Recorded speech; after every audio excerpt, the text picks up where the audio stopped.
Oui, bonjour les amis de la sagesse, les amis de la vérité. Ça fait longtemps, hein?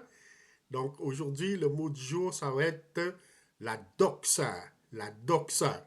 Mais avant, tout revient à la philosophie, car pour exister, il faut penser. Alors l'homme, cet animal métaphysique, va revenir à ses origines de toujours, la philosophie, philosophia. Alors on commence.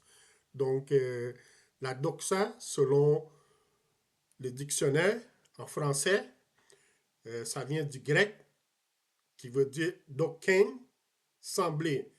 Ça désigne l'ensemble des opinions, croyances, préjugés et idées reçues qui s'imposent comme évidentes au sein d'une société ou d'une culture, sans avoir besoin d'être prouvées.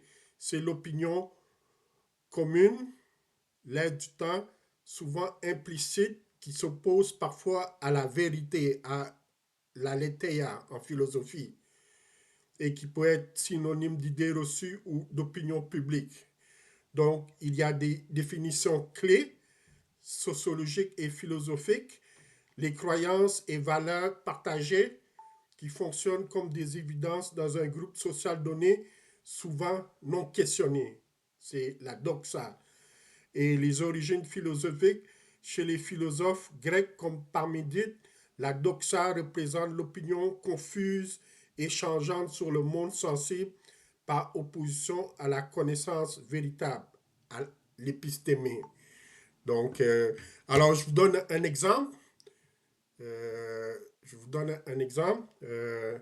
Donc, en 1975, chez les communistes, chez les Khmers rouges, donc, il fallait suivre la doxa. Il fallait suivre la ligne du parti.